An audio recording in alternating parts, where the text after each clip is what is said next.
Thank you for joining me for the Michael Tobin Show. It is May 26th, 2017, and it is 4:13 p.m. Pacific Time. And the title of my broadcast right now is What the Heck is Going On? Trump's State of the Union. It's just a 2-minute State of the Union address from today. And I want to talk about Manchester in England, the horrible terrorist bombing at the concert with Ariana Grande, and a little bit of reaction on that and a few other things. This whole week has been absolutely amazing in so many different ways, but I want to start off by reading from the book of Proverbs, chapter 23, starting at verses 15 through 18. My son, if your heart is wise, then my heart will be glad indeed. My inmost being will rejoice when your lips speak what is right. Do not let your heart envy sinners, but always be zealous for the fear of the Lord. There is surely a future hope for you, and your hope will not be cut off. I want to continue this with part of the intro. Let's listen to President Donald Trump from today. My fellow Americans, each month families across the country work very, very hard to balance their budgets and to make the tough choices necessary to take care of their loved ones and to give their children opportunities they never had before. This is who we are as Americans. We take pride in leaving each new generation a better country than the one we inherited. Yet for decades, Washington has refused to make the tough choices. As a result, the American dream has slipped from the grasp of more and more of our people. This has to change. We need a government that spends on the right things, the safety, security, and well-being of our people, and stops the waste and abuse of taxpayer funds, whether in America or in global projects overseas, of which perhaps there are too many.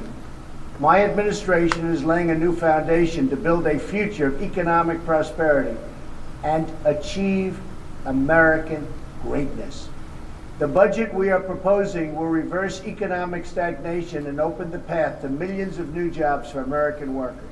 We will balance the budget without making cuts in Social Security and Medicare. We will achieve our goals by doing exactly what you do in your home, setting priorities, cutting the fat, and growing new opportunities. And the big thing for me is economic growth, which is not possible without safety and security. We will grow our economy. It is growing already. It will grow faster than you've seen it in decades. That is why our budget reverses years of cuts to our military that have made us less safe in a more dangerous world. We're going to make sure the men and women on the front lines of freedom have the tools they need to keep us safe and totally secure. At home, we are going to give our ICE officers, who have done an incredible job, and our Border Patrol agents, who are amazing people, everything they need to end the lawlessness once and for all. It is our moral duty to keep our citizens safe and free and to protect the right of every American to pursue their dreams. We don't want MS-13 roving our streets. We're getting rid of them by the thousands. They're going to be out of here. But I'm proud to tell you that the first budget we are releasing provides a firm new foundation for this safety and also for jobs and prosperity for all Americans in the years to come. Thank you very much. You're going to love the end result. Well, praise Jesus. Tough talk. And that speech, I'm sure, is meant to give what is really no exaggeration, but millions of the forgotten Americans hope and encouragement. And there's a book written by I can't recall her first name, but her last name is Faludi, and it is called The American Worker Stiffed, or Stiffed, The American Worker. You could Google it. Just Google the last name. Faludi Stift book. And I bought that book when it was hot off the press. I believe it was 1997. And I still haven't read it. I skimmed through it, though. And from a feminist, an expert, prolific feminist point of view, she really made a perfect case for the American male worker and what became the American dream in a very prolific way following World War II up until the 1970s. And then after the 1970s, the economy started turning towards different angles and ways and twists and turns. And myself, I can really relate because I was born the last year of the baby boomers, which was 1964. From the time that I was in high school preparing to find a career until after high school, I was pretty confused, and it was very difficult for me to find a job because the World War II and Vietnam era adults who by then were running things and were supervisors and business owners, they looked at me like I was like the enemy. And I've been conservative ever since I was 18 years old.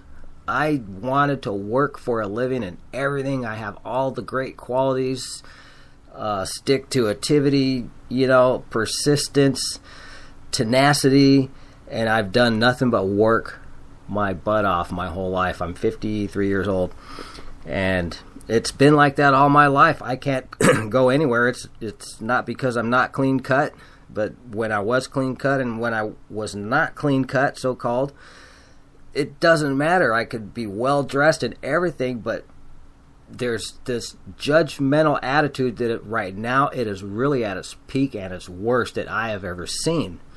Whether a person who is an influencer is so-called liberal or whether they are so-called conservative, they look you up and down and they make judgments, and holy crap, if somebody is filling out applications, they want to work. That's all there is to it. They want to work. It doesn't matter if they're young, they're older, gay or straight. If a person is filling out an application, they want to work. Hire them, for Christ's sake. Don't judge them.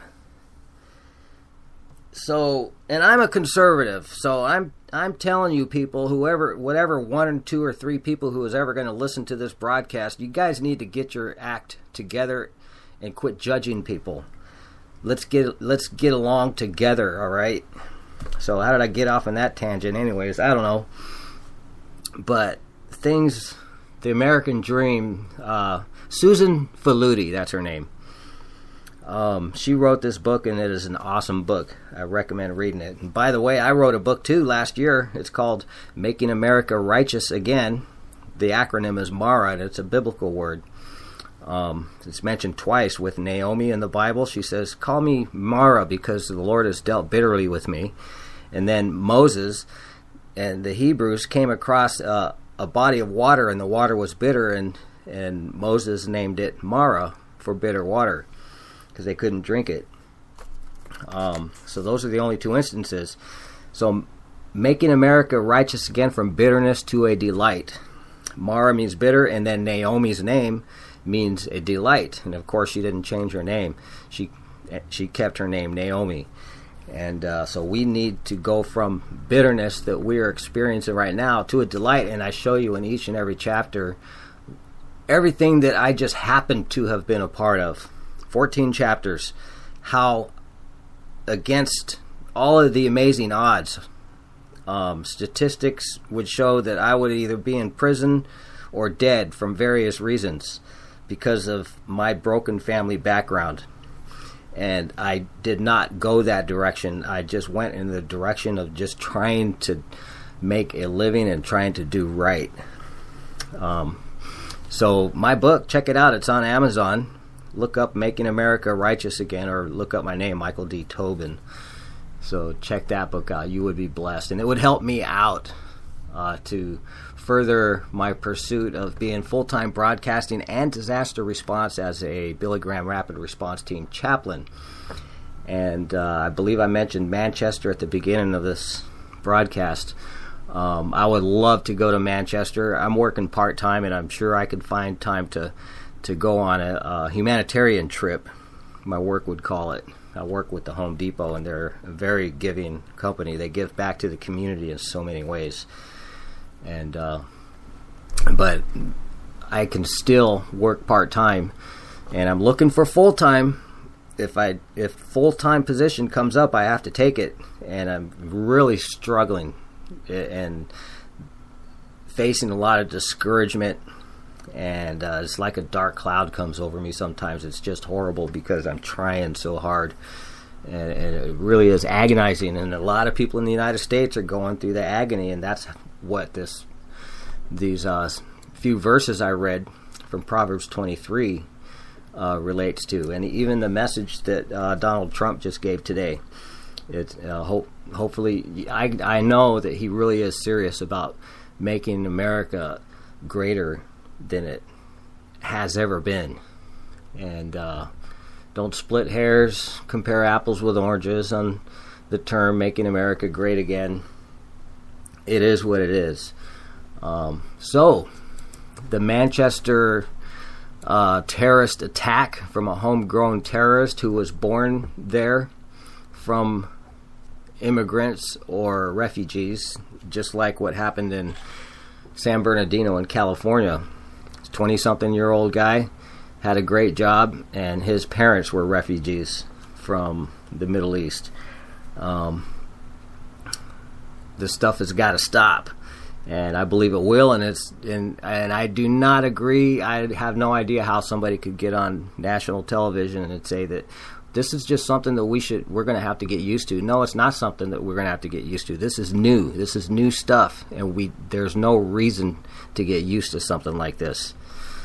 So it needs to stop, and it will stop. So a lot of controversy with entertainer, I think she's like 24 years old, something like that, Ariana Grande.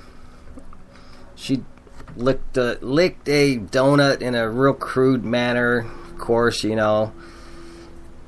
I'm sure that Madonna could only dream of being in a situation that she is in now. A very prolific event that just happened, and Madonna is the type of person that would just take it to the hilt, play it and milk it for everything that she could for publicity.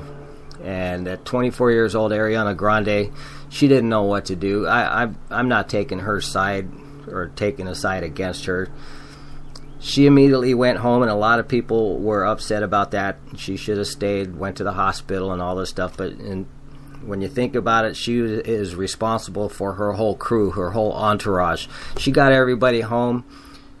She discussed everything that happened with her people, and she has planned she's already raised millions of dollars for a relief fund for the victims of that attack. And I'll just go ahead and read this. It's straight from the UK. This is written by a British publication. Came out a few hours ago. The headline is, "We Won't Let Hate Win. Ariana Grande pledges return to Manchester to perform fundraiser concert and emotional statement. Singer told fans, 'My heart, prayers, and deepest condolences are with the victims of the Manchester attack and their loved ones.'" And I could read the whole thing, but every paragraph she wrote, it was good. It was perfect. She didn't say anything wrong. In fact, she said that her heart and prayers go out, and we must be more loving and better than we were before. Now, read between the lines. She said she hates Americans, or hates America, whatever it is. And she was opinionated into that direction. A lot of words trying to go through my head. But she at a young age, she became so idealistic, instead of teaching children throughout elementary school, throughout high school, how to play, they're teaching kids how to be worse than, philosophers aren't bad, but they're teaching them to be like political philosophers instead of focusing on playing and being children. So praise God, in Jesus' name, let's just get our kids back to knowing how to play, and let's not burden them, inflict philosophy and politics on our children when they should be learning how to play with each other, because they're not going to have that many years to play any longer. As soon as they get out of school, they're going to have to start raising families and making a living. So the letter that she wrote, it was great, and read between the lines, she said we need to be better than we were before. I believe she's putting herself in that category. I'm sure she had a tremendous aha moment. Maybe America isn't so bad after all, and we must not let hate win. Love must win. Music brings us together. It brings healing. It brings joy and all that good stuff. So she wrote a good letter. And then there is this viral letter from a father from Georgia, has 2 daughters, and that was kind of like a coach mentality. You go, girl. Don't apologize. These things aren't your fault. Lick as many donuts as you want to, whatever. And I'm thinking, oh, come on, man. He was just in a moment. He scored, and he got a viral letter that says father's letter to Ariana Grande goes viral and all this weird stuff. So what the heck is going on? So we just went through Donald Trump's State of the Union address and an update on Ariana Grande and the bombing. And praise Jesus, it was my first response when the British police, Manchester police, decided not to share information with the United States before vetting everything anymore, because we've got leakers. And so in my thoughts, I'm thinking, you know what, good.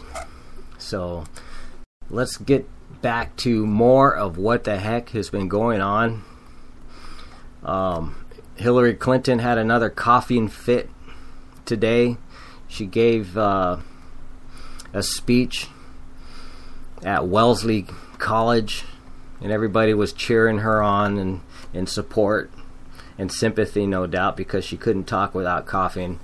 And in the midst of all the coughs, she had a lot of vitriol and venom to speak, of course. But anyways, Melania Trump, First Lady of the United States, looking gorgeous and posing with first ladies and queens and presidents. They went to Sicily, went to Belgium, the Vatican, Saudi Arabia, and Israel. President Trump, the first president to ever go to the prayer wall or the Wailing Wall, and he actually put a piece of paper with a prayer in the cracks. I went there twice with Bible school, and I don't know who paid my way. The Lord paid my way, and that's how it was when I was in Bible school. We didn't have money, so we depended on the Lord for everything. And somehow that's a whole new story, but it was like whole 5-year act of faith. Wonderful experience. But I got to go to Syria, Jordan, and Israel twice with Bible school, and what an exciting time, and very educational and rewarding and enriching. Very educational, I repeat. So a police chief was beheaded somewhere in the Middle East by ISIS-inspired terrorists within the past couple of days, and that Manchester bombing, I kind of consider that the first strike after Donald Trump's agreement with many Arab nations to fight against terrorism. And I believe that as of now, Saudi Arabia is sincere in fighting terrorism. But God help us when they start being the Middle East police with all of the Middle Eastern countries, because after all, they're the ones who helped us to form ISIS in the first place. And there's a lot of I don't know what their strategy was with. It was supposed to be as a police, and they ended up not doing that police thing that they were talking about in 2012, and all of a sudden ISIS came into being. So God help the world. Let's keep that in prayer. But we know that all these things must come to pass, that Jesus said.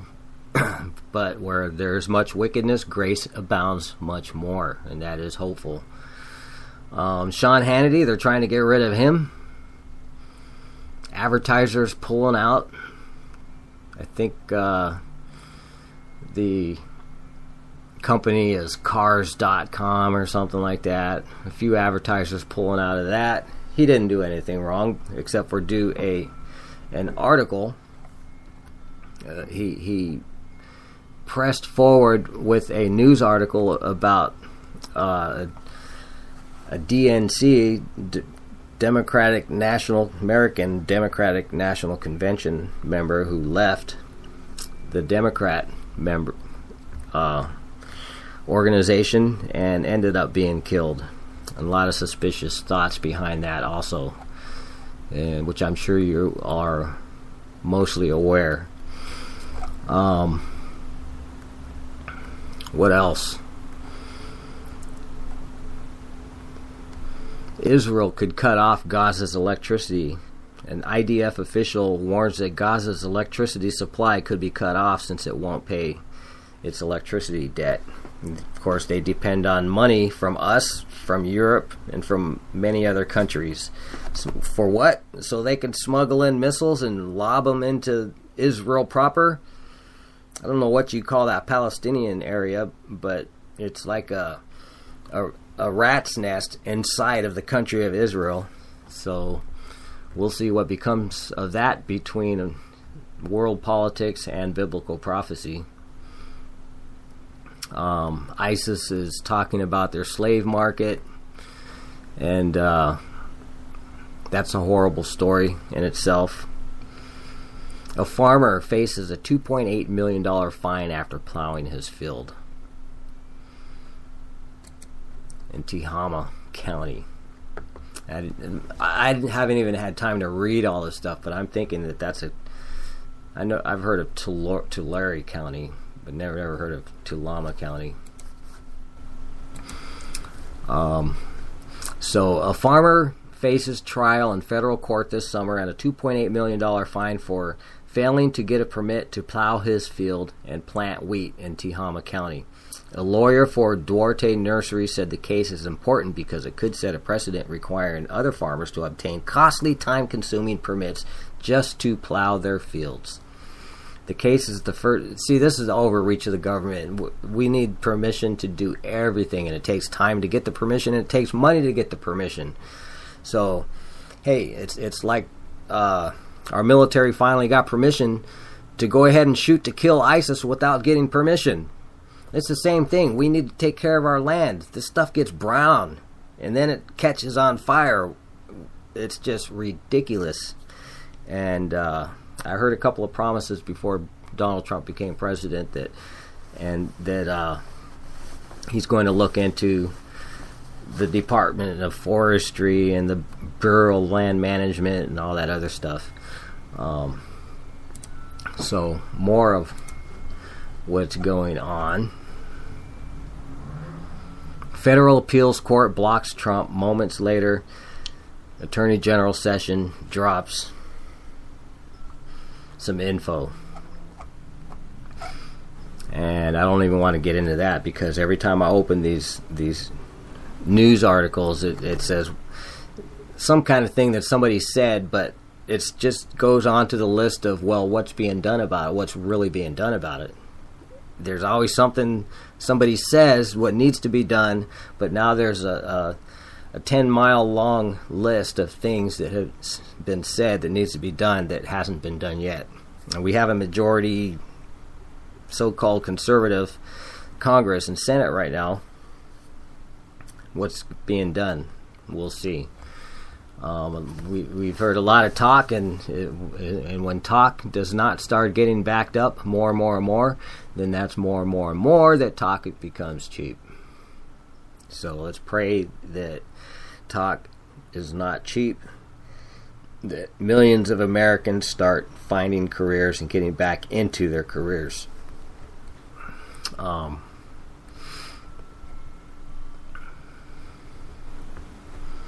There's a special report how District of Columbia's disappearing girls highlight the nation's black and missing problem.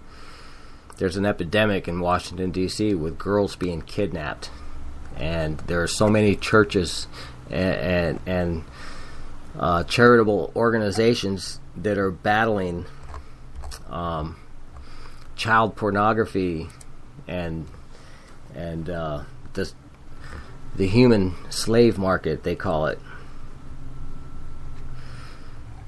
So this is from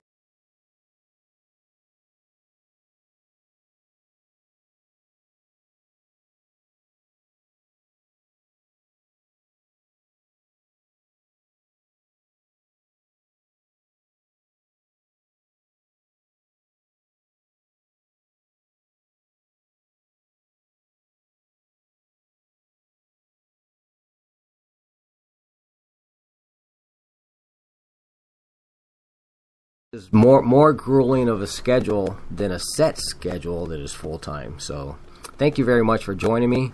God bless you and have a wonderful day.